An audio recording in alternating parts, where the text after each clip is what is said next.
Corruption costs Kenyans 250,000 jobs every year. They say justice is black, but in Kenya, it's just blindfolded long enough to miss the evidence. It's a sophisticated game where public officials use their positions like personal ATMs. And the pattern of how corruption is handled in Kenya is painfully predictable, almost scripted.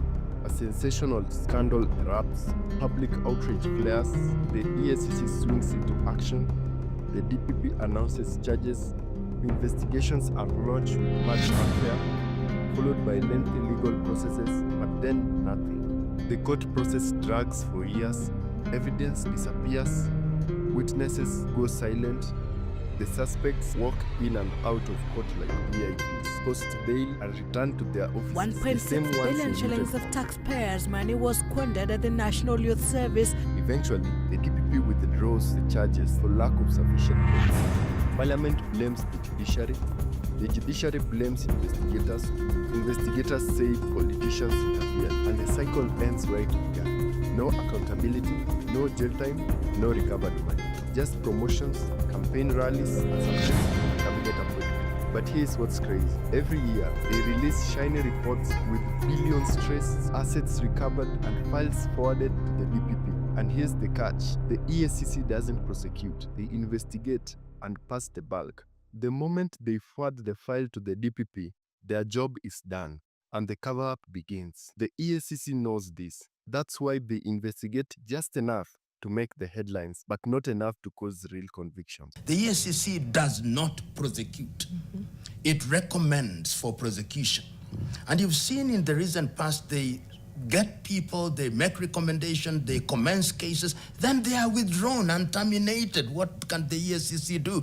That have made it so difficult to match the rate of conviction with the number of files submitted to him by the EACC. We shall not bow to any pressures whatsoever until we are satisfied that there is evidence for us to prosecute. Because I will not take a case that I know I will fail, and thereby fail the Kenyan people. Despite dramatic raids and arrests by the EACC, DPP Haji sees gaps that make it difficult for the cases to end up in conviction.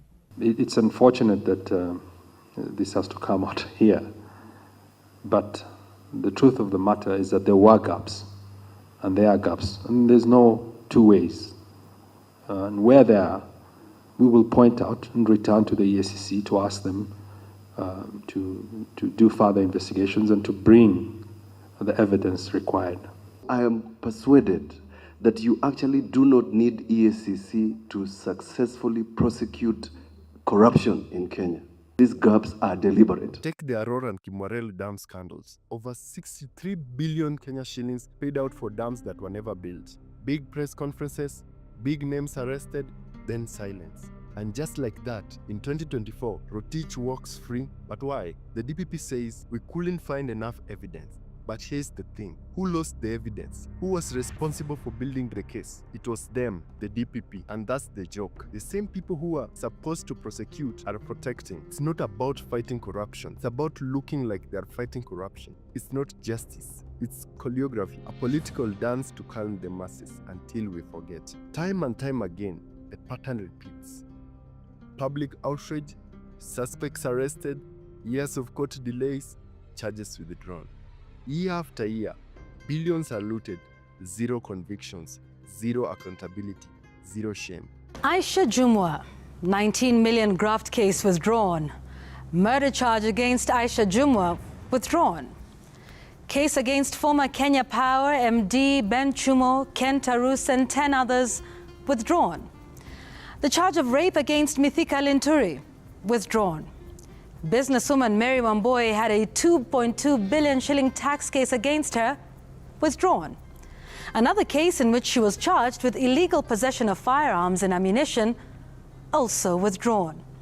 Former NHIF boss Jeffrey Mwangi alongside 13 others also had graft charges against them withdrawn in a 1.1 billion shillings graft case. In November last year, the DPP made a decision to withdraw corruption charges against former Samburu Governor Moses Lenol Kolal, but he later had a change of heart and rescinded this decision, opting to allow the case to go on to its conclusion in the courts. But you see, it's not just withdrawal that is affecting the office of the DPP. You see, in December last year, the courts acquitted former Nairobi Governor Mike Sonko of corruption and money laundering charges during his time as governor. The court also released his co-accused, Anthony Otieno Ombok. The court cited, get this, a defective charge sheet, stating that the evidence did not meet the threshold needed to prosecute the accused. That's not all. Joe Sang, the Kenya Power Managing Director at the time, was acquitted of corruption charges related to the 1.9 billion shillings Kisumu oil jetty project. He was acquitted for lack of evidence. Also acquitted were Gloria Kafafa, Vincent Korir, Nicholas Gitobu, Billy Aseka, and Samuel Odoyo. Now, I have one last illustration before I make my point. Businessman Humphrey Kariuki had his tax evasion charges quashed by the High Court in May. All of these, ladies and gentlemen, point to something. Just what is going on at the Office of the Director of Public Prosecutions? What is driving all these withdrawals of cases against high-profile individuals? You see, in fact, the law does allow the DPP to withdraw cases. Article 157(8) of the Constitution gives power to the DPP to discontinue a prosecution, of course with the permission of the court. It provides that the DPP can, and I quote, discontinue at any stage before judgment is delivered any criminal proceedings instituted by his office, end quote. All right, well and good. But so what does it then say about the judgment of the holder of that office to institute proceedings, spend taxpayers' money through a judicial process, only to realize along the way that they do not have enough evidence to sustain the charge? Does that not point to a competence issue? By the way, incompetence is one of the grounds laid out in Article 158 for the removal of the DPP. Now, if indeed these cases either did not pass muster or were politically motivated, then imagine the damage done to the reputation of those accused.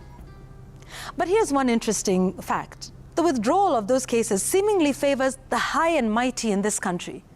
So what of the ordinary citizens like you and I? Is it possible that they also suffered the same fate? And if so, who will speak for them? You remember former Chief Justice David Maraga defending the judiciary when it was accused of dragging its feet in resolving cases? He turned the heat on the prosecution, citing instances where the charge sheets had too many counts, a long list of witnesses and lawyers representing parties, making it impossible for judicial officers to expedite the hearing and conclusion of such cases. Folks, there has clearly been quite a number of issues raised about how the office of the DPP has conducted itself. You see, whatever we are told as Kenyans, these are the facts as they stand. Every case that is being withdrawn today was first presented and even prosecuted by the very same DPP. And folks, we do not have any reports, images, or even videos of gun-to-head moments. So, we are owed a detailed explanation of these cases. What happened? Are these the only cases that were defective? How many other people are sitting in remand with defective charge sheets in court? Is the DPP able to make independent decisions about who to charge, or is he swayed by political pressure? Was there political pressure applied to charge certain individuals in the previous regime? Is there political pressure to drop them now? The drafters of the Constitution took their time to put in protections for this office to prevent all the back and forth we have seen from this office in the last few months. The mandate of the office holder is very clear. They say there's a fight against corruption. But where's the battlefield? Kenya loses over 800 billion shillings every year to corruption. In 2023, only 2.9 billion was recovered. That's less than 0.5%, and yet they say the system is working. This isn't a fight. This is a theater. Welcome to the joke that is corruption in Kenya.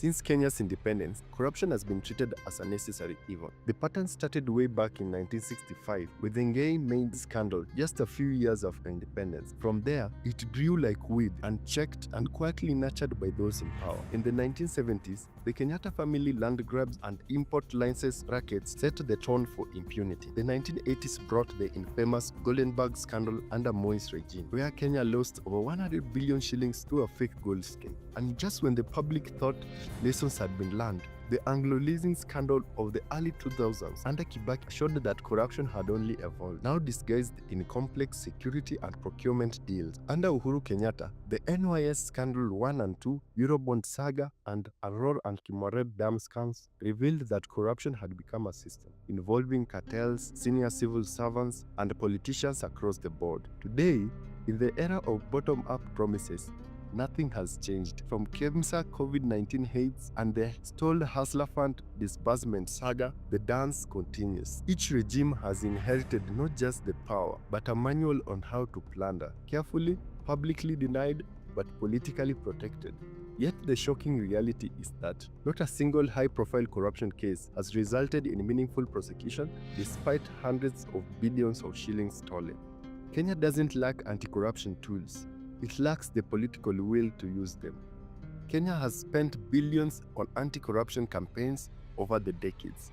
Despite the establishment of various policies and institutions aimed at curbing corruption, these measures have often fallen short, leaving corruption as a significant concern in the country. The government keeps promising to eradicate corruption at all levels. Out of every 100 Kenya shillings KRA collects, they are spending 70 shillings on debt finance. Illegal debt. In our laws, for you to borrow, you must get number one, Parliament approval. Okay? Parliament must approve it. Then number two, you only borrow for development. In the 10 years from 2013 to 2023, Kenya Parliament only approved borrowing of 2.2 trillion. Approved. Why is it 11 trillion? Where are these money that have been borrowed? Where are the projects worth 11 trillion in Kenya? 11 trillion, what it can do? We are saying this debt, the bulk of it is illegal. It's odious. Let those people who gave out the money go after the people they gave the money. I'll give you an example. Eurobond 1, $2 billion US. $2 billion US. $1 billion, when Raila was making noise in 2014, Treasury CS, then Henry Rotich, released a SWIFT document showing of 1 billion, part of it used to retire an old debt, part of it came to Central Bank of Kenya, Exchequer account, accounted for. Okay? It was true. They accounted for $1 billion US. 1 billion, when more noise were made by Raila and the team, and Rotich released the SWIFT, the money, they redacted where the money has gone. It went to somebody's private account in Qatar. Why should Kenyans people pay for it? Why? That is the new politics. Billion US dollars, 130 billion Kenya shillings. To Kenya, 130 billion Kenya shillings. 130 billion Kenya shillings.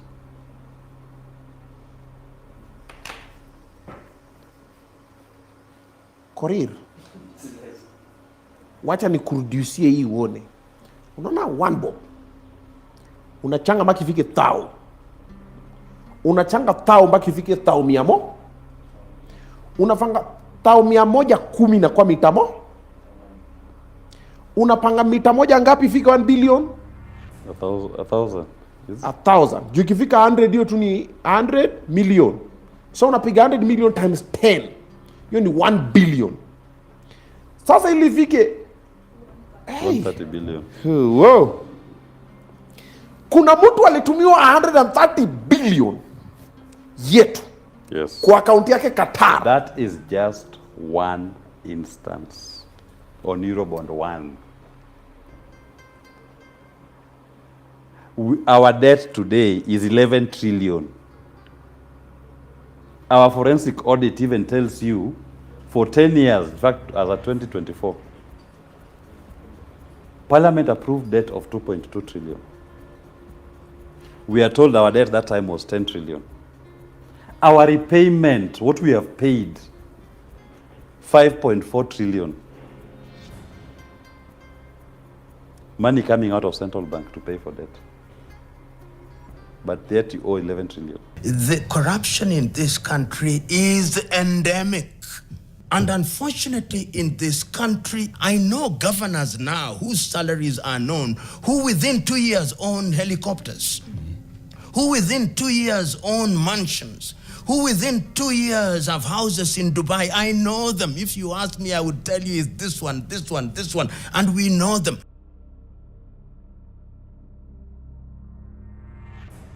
Kenya's fight against corruption has long been undetermined not just by inaction, but by government actions that paradoxically fuel the very vice they seek to eliminate. Time and time again, we've seen policies, laws, or crisis interventions introduced under the guise of reform, only to be twisted into tools for looting, impunity, or political manipulation. Take the 2007 amendment to the Anti-Corruption Act, for example. It was presented as a procedural update, but effectively shielded high-profile individuals from prosecution by barring investigations into crimes committed before 2003, just when Kenya was dealing with the fallout from major scandals like Goldenberg and Anglo-leasing.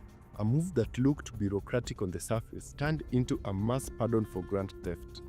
In 2023, Parliament debated the Anti-Corruption and Economic Crimes Amendment Bill, a proposal that would decriminalize key procurement offenses, including the failure to follow procurement guidelines and the implementation of unplanned projects. Supporters called it a reform to reduce criminalization of administrative errors. But anti-corruption watchdogs like EACC and Transparency International warned that it would severely weaken accountability, giving corrupt public officers free rein to loot under the guise of errors. The trend is undeniable. Every few years, a new law or policy is passed, not to fight corruption, but to sanitize it, to make it easier, safer, and more legal for those in power to access. Now in 2025, the trend continues with the controversial conflict of interest bill. On the surface, this new legislation claims to set boundaries between public officers and private interests, but beneath that, it's riddled with the loopholes. The bill has been criticized for allowing public officials to own companies that do business with government, as long as they disclose it. In other words, as long as you fill out a form, you can legally profit from public contracts. What should be a tool for accountability is being twisted into a license to loot, a formalization of tenderpreneurship. Instead of stopping conflict of interest, this bill is legalizing them under the illusion of transparency. The fight against corruption in Kenya is not just about exposing wrongdoing, it's about talking on a web of deeply entrenched systems that actively work to prevent justice from being served. While the government and agencies like Ethics and Anti-Corruption Commission, the Director of Public Prosecution, and the Judiciary are meant to act as bulwarks against corruption, the truth is that they are systematically compromised and under constant pressure. The weakened institutions, the deep political capture, and the intimidation of witnesses, the inefficiencies of legal systems, and political interference all combined to make corruption a recurrent self-perpetuating problem.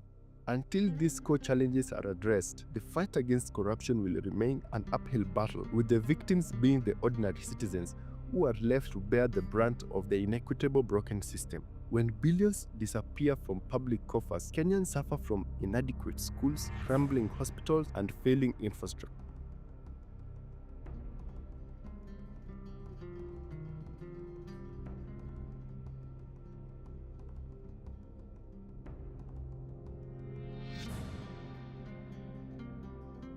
At this point, it is crucial to pause and really understand what corruption truly means. Corruption is the abuse of power or personal benefit when those in positions of authority use their power to exploit resources, bend the rules, or break laws, all while the people they are meant to serve are left to bear the consequences. Corruption manifests in numerous ways, each deeply harming societies and economies. Corruption isn't just confined to the government, it's everywhere in Kenya. It's in the streets, the boardrooms, the courts, and even in our everyday lives. Bribery fueling everything from police stops to school admissions. Embezzlement robs public funds that should be building the nation. Nepotism and cronyism hands out jobs and contracts to family and friends, blocking merit and fairness. Kickbacks fuel shady deals in government contracts, while fraud rots the system with fake reports and lies. Influence peddling lets the powerful manipulate decisions for personal gain, and favoritism gives privilege to the chosen few. Judicial corruption undermines the rule of law, and regulatory capture lets private interests hijack public institutions. And of course, political corruption distorts policies to serve politicians, not the people. A culture of transactionalism where favors and connections are valued over merits. We often point the finger at the government, the politicians, the system, but have we ever paused to look in the mirror? Corruption in Kenya isn't just the problem of politicians, it's part of who we are. We have contributed to this problem as a society. It is deeply intertwined with a complex web of societal attitudes that have fostered a climate of tolerance and, even disturbingly, a warped form of admiration for the corrupt. We call them mheshimiwa. We invite them to fundraisers, to church, to our weddings, and clap when they donate stolen money, as if they're doing us a favor. Mistaken for genuine philanthropy or development consciousness, we welcome them to social and religious events with open arms. But the tragedy is that we don't get angry. We get used to it. We feel sorry for the billionaire thief in court. We forget the nurse working without gloves, the schools with no books, the roads filled with potholes. This societal ambivalence has created an environment where corruption is often shrouded in euphemism, its true nature deliberately obscured. Our problem is us. We are part of the problem until the day as a people and as a nation we decide to deal with the corrupt and we don't admire the corrupt. So, and who do we elect? When we go to church, how do the churches, when we see thieves entering church, even some pastors abandon their sermon to go and bring them to the front seats. Until the day that the social, societal intolerance for people who engage in such nefarious behavior is one of shaming them, then we will talk about and against corruption, we'll form body after body, we'll do commission after commission, and nothing will happen. So we have a problem, and that problem can only be solved by us because the voices of reason are not heard. We have seen individuals with questionable credentials, and we celebrate them, and we elect them into positions of power and authority. You've seen individuals with immoral wealth saying they are born again. I don't know born by what spirit, Roho Mtakakitu au Mtakatifu. We hesitate to call a thief when the scale of the crime is monumental, as if the sheer volume of the stolen wealth somehow absolves the perpetrator of moral culpability. And then there's the ethnic card. When a corrupt leader is from our community, we defend them, not because they are innocent, but because they are ours. Justice becomes tribal, and corruption becomes protected, not I remember when I was at the anti-corruption one day, one of the thieves whom we had said should be arrested came to the Kenya anti-corruption officers at the Integrity Center, and young people were singing, ni mwizi wetu, ni mwizi lakini ni mwizi wetu. Ni mwizi lakini ni mwizi wetu. He's a thief, but he's our thief. So, the decision is yours, but we can change it. Then you think that the Kenya Anti-Corruption Commission or the Ethics and Anti-Corruption Commission is going to stop you from stealing? No, it is you who must make the decision that you are not going to engage in criminality. And as a society, we must choose to punish individuals who engage in criminality. Remember that none of us has a solution to our national problem. It is combined that we can have a solution. But one thing that I'm passionate about is that we must be Kenyan citizens. Our country is lonely. It is lonely because tribalists are the ones who are at the helm. They congregate from hotel to hotel. And when they go to such meetings, they bring their tribes. as mortgage in the political, as collateral in the political mortgage market. So they go there and say, I'm from this tribe. This is the collateral that I bring to the political mortgage market. And we have a basket of votes which come 2027 is going to catapult us. The issue of attitude features strongly in our idea about the government. We seem to believe that the government is something alien or institution that grows money on trees, and that whoever steals from the government has not stolen from us, because government money isn't somebody's money. In fact, such a person is seen as a hero who has conquered some enemies. Some MPs questioned the source of huge Harambee donations by some public officers. The truth is that the government has no money of its own. It's only our taxes. For every money stolen from the government will most likely raise more taxes or cut down on services provided to us. This is how we lose the war before it even starts, because we are fighting the wrong battle. We are waiting for the government to fix corruption, but we are the ones who've made it a culture. Until we as a society dismantle the ingrained attitudes, recognize our complicity in perpetuating this cycle, and cultivate an unwavering intolerance of all forms of corruption, the efforts of any government will remain a Sisyphean task. The fight against corruption must be first waged within the hearts and minds of every Kenyan. The fact is, too often, here in Kenya, as is true in other places, corruption is tolerated because that's how things have always been done. People just think that that is sort of the normal state of affairs. And there was a time in the United States where that was true too. My hometown of Chicago was infamous for Al Capone and you know, the mob and the organized crime corrupting law enforcement. But what happened was that over time, people got fed up. And leaders stood up and they said, we're not going to play that game anymore. And you changed the culture and you changed habits. Here in Kenya, it's time to change habits and decisively break that cycle, because corruption holds back every aspect of economic and civil life. It's an anchor that weighs you down and prevents you from achieving what you could.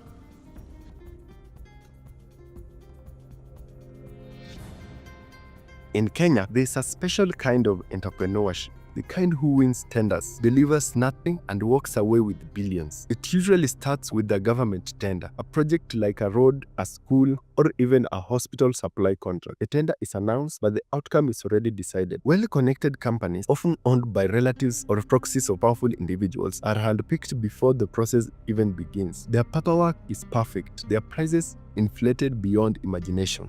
To secure the deal, the company quietly pays kickback, a bribe that is often factored into the budget. That means that taxpayers end up paying not just for the project, but also for the bribe. Once the contract is awarded, the looting begins. Either the project is done halfway, done poorly, or not done at all, but the money is gone, cleared, disbursed, and even distributed up in the chain of command. Their entire business model is to win government tenders, inflate costs, deliver substandard services or nothing at all, and then vanish with the taxpayers' money. It's not just theft, it's theft disguised as development, and it's bleeding this country dry. Every year, billions of shillings are allocated for roads, schools, hospitals, and essential supplies. But instead of going directly into the war, this money flows through briefcase companies, shell entities set up overnight by well-connected elites. These companies have no equipment, no staff, no track record, just access to power. They are awarded tenders at triple the actual cost, then subcontract the work at half the price, or pardon or abandon it altogether. Former Kiambu Governor Ferdinand Ndung'u Waititu, his wife Susan Wangari Ndung'u, and 5 others were convicted in a 588 million road tender corruption case. The Ethics and Anti-Corruption Commission investigated the case, revealing that companies linked to the governor and his wife were awarded inflated road construction contracts without proper procedures. This case exemplifies how political influence can be used to manipulate public procurement or personal gain. In December of 2023, former Tourism Minister Najib Balala and 2 others were charged in economic crimes related to the construction of the Ronan Ngala Utalii College. The project's cost was inflated from $12.5 million to $66.7 million, with significant portions paid to consultancy firms and contractors without delivering commensurate value. In July of 2024, Pamela Mutua, former managing director of KNTC, was charged with abuse of office over a 16 billion edible oil import scheme. The procurement process allegedly violated laws by awarding contracts to well-connected importers without proper tendering, resulting in substandard products and inflated prices. This incident underscores how tenderpreneurship can infiltrate essential commodity supply chains, affecting millions of Kenyans. In January of 2025, 4 individuals were convicted in a procurement scandal at the Kenya Pipeline Company involving approximately 550 million Kenya shillings. The accused were found guilty of irregular procurement processes leading to significant losses. The root of the problem is that the Kenyan government has become dependent on outsourcing. It relies entirely on contracts even for things that it should be able to do in-house. Whether it's road construction, ICT system, supply of medical kits, or even building classrooms, the state has no muscle of its own. That vacuum capacity is what tenderpreneurs exploit. If we are serious about fighting corruption, we must stop feeding this monster. We must start building a government that delivers by itself. Auditors may flag the irregularities, but the culprits protected. Investigators show up, but only after media pressure. The file gets forwarded to the DPP, who sits on it, or worse, takes it to court, knowing that the evidence is too weak to stick. After years of court drama, the charges are dropped. The same faces reappear in new scandals, richer and bolder. This is not incompetence. It is intentional, and it plays out across counties, ministries, and parastatals. From bursary funds meant for poor students to billion-shilling infrastructure projects, corruption is not the exception, it's the business model. We need to invest in internal government capacity. Ministries and agencies must be equipped with their own procurement teams, construction units, IT developers, and engineers. Instead of outsourcing everything, the government should do what capable states do, that is to deliver key services directly. We need a digitalized, transparent procurement systems. We must shut the door on ghost companies and demand for a verifiable track record for any bidder. And every official or firm found guilty of fraud must be permanently blacklisted and prosecuted, not protected or recycled.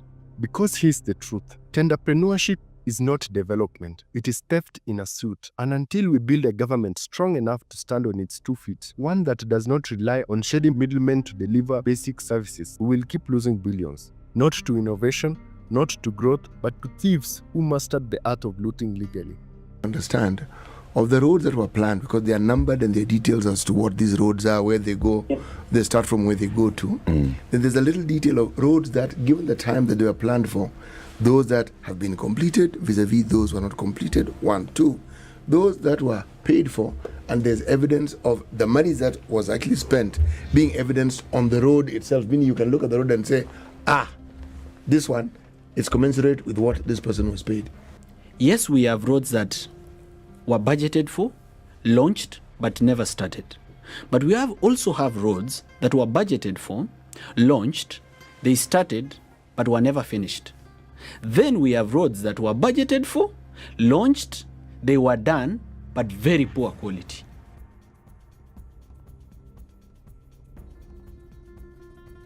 In any serious fight against corruption, there's one group of people who matter the most: the whistleblowers. They're the ones who see the rot from the inside. They take the risk, they raise the alarm, and in a just society, they will be heroes. But in Kenya, whistleblowers don't get medals. They get threats, exile, demotion, or death. Remember the Goldenberg scandal under President Moi? That single scheme cost Kenya about 10% of the country's entire GDP. That's like someone stealing a tenth of everything your country produces in a year and walking away without consequences. David Munyakei, a clerk at the Central Bank of Kenya, was the first major whistleblower in Kenya's history. He exposed the Goldenberg scandal in the early 1990s. A scheme where the government fraudulently subsidized gold exports, costing the country billions of shillings. Despite his courageous act, Munyakei was fired, arrested, and lived a difficult life until his death in 2006. He is often remembered as a tragic figure who paid a heavy price for corruption. In 2005, John Githongu, The then permanent Secretary for Governance and Ethics, under President Mwai Kibaki, exposed the Anglo-leasing scam involving over 55 billion shillings. John Gitongo did everything right. He followed the evidence, he named the suspects, he exposed the scam, and what did he get in return? He was forced into exile, branded a traitor, abandoned by the very government that claimed to fight corruption. And yet because of him, the country saw the full scale of high-level looting, a scandal that reached the heart of State House, but no one was jailed. Gitongo had to flee for his life. Another sad story is that of CPS Spencer Sankale of the Masai Mara University scandal, the Mara Heist. Sankale was a finance officer at Masai Mara University who in 2019 exposed a massive corruption scandal involving misappropriation of hundreds of millions of shillings. The consequences for Sankale were severe. He was dismissed from his job in 2021. He faced significant unemployment for nearly 2 years before finding another position. And as if that was not enough, adding insult to the injury, one of the main suspects in the heist was reportedly awarded millions in compensation for wrongful dismissal.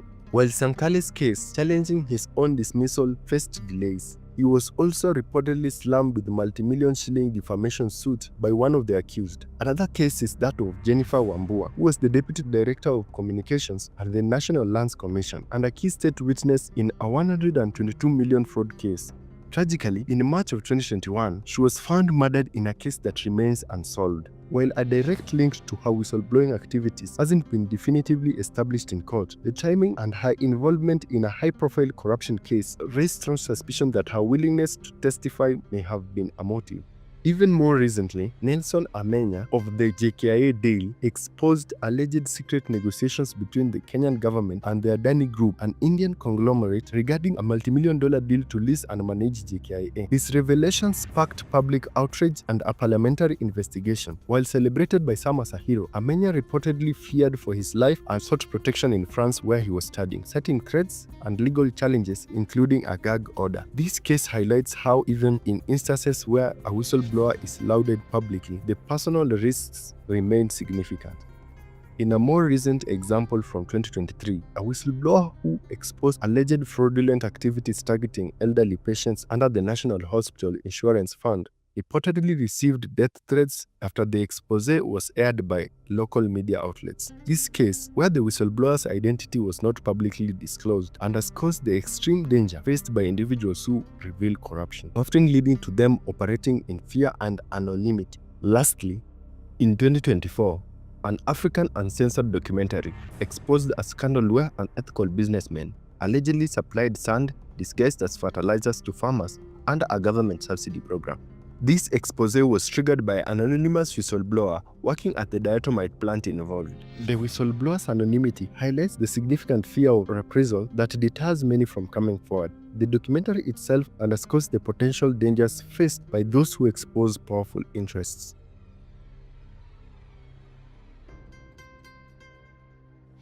Corruption is no longer just a crime committed in the shadows. It's a system. It's a system embedded into the institutions of power themselves. From police stations to parliament, from county offices, the anti-corruption agencies to national courts. Corruption is no longer just something that happens, it's how things happen. There is every indication that the thieves do not sleep as they look for ways to steal. They steal with one hand and use the other hand to hire crooked lawyers, bribe investigators, buy judges, and infiltrate every part of the justice chain. We are witnessing very clear cases of collusion in our courts, a trend where suspects rush to court to stop the DCI and the DPP from arresting and charging them with corruption, and the courts are granting such suspects their wishes. When we allow suspects of corruption to be admitted to bail and return to the very offices they allegedly looted from, then return to court a year later, that's an invitation to tamper with the case. The first thing they do is clean up, delete files, forge papers, pressure subordinates, and erase the trail. If Kenya is serious about fighting corruption, we must stop allowing suspects to return to positions of influence during active investigations. We must prioritize securing evidence, protecting whistleblowers, and ensuring that the accused have no access to the systems they are being investigated for corrupting. Finally, the agonizing slow pace at which corruption cases progress through our judicial system serves as a de facto form of impunity. In Kenya, corruption cases don't take months, they take decades if they ever end. Delays become the defense, the public forgets, witnesses die, files vanish, and the accused become cleared, not because they are innocent, but because we waited long enough for the cartridge to die down. Societies that have successfully stemmed the tide against corruption have understood the critical importance of swift and severe consequences. Such societies understand that the corrupt who go unpunished or who take long to be punished morph into figures of perverse admiration, further eroding societal values and weakening the very foundations of the state.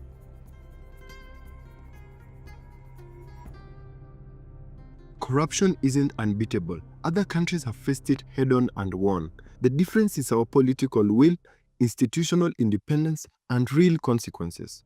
Rwanda stands out as a strong African example. In the late 1990s and early 2000s, Rwanda was crippled by corruption. Today, it's one of the cleanest governments in Africa. How did they achieve this? Swift punishment, zero political protection, and ruthless intolerance for impunity. Public servants were regularly audited. No one was too powerful to fall. Institutions are empowered, and most importantly, they are respected and feared. Tolerating corruption is a choice, not an inevitability. To Rwanda now, if you want a passport, you'll get it. You don't pay a dime. You go to Rwanda, drive on the streets, you'll not pay a dime. You go to Rwanda, and I've done it, you can cause a company to be incorporated within 1 hour. It can be done. And we know that there are places where things can be cleaned up. It is just a question of sustained political action, and you re-educate the people and make corruption expensive and painful. Then it can be done. In Singapore, the transformation came through a strong anti-corruption body with full prosecutorial powers, direct accountability to the executive, and competitive salaries for public servants to reduce temptation to steal. Corruption became too risky to attempt. Hello, I'm Mr. Chua from Corrupt Practices. We specialize in accounting, cleaning, and copy services. Trust me, I want to help you. Turn your $10 into $1,000. Nothing is too dirty for us to clean. Special copy, extra sweet. Call now. John, when copy? Mr. Chua, you're involved in corrupt practices. Sir, cannot be lah. Sir, copy. In Botswana, transparent governance, effective checks and balances, and a culture of personal responsibility in leadership earned the country one of the best anti-corruption regulations on the continent. What is their difference with Kenya? Their institutions are independent and immune from political interference. Kenya does not need more talk. It needs action. Here's what must happen immediately. 1. Give the EACC full prosecutorial powers. No more passing files to die at the DPP's desk. 2. Fund and protect our anti-corruption bodies. Give them the teeth and the independence to bite. 3. Deny corruption suspects access to their offices during investigations. No more tampering with evidence. 4. Fast-track corruption trials. Time is justice. Delay is sabotage. 5. Blacklist corrupt companies and officials permanently. No second chances for looters. 6. Pass and enforce real whistleblower protection laws. Truth tellers must be shielded, not punished. 7. Vote wisely. Stop recycling thieves into power. Their money is your stolen future. 8. Reject bribes. Expose the corrupt. Change the culture. Corruption lives because we allow it. 9. Make corruption too expensive to attempt. Through laws, through punishment, through public shame.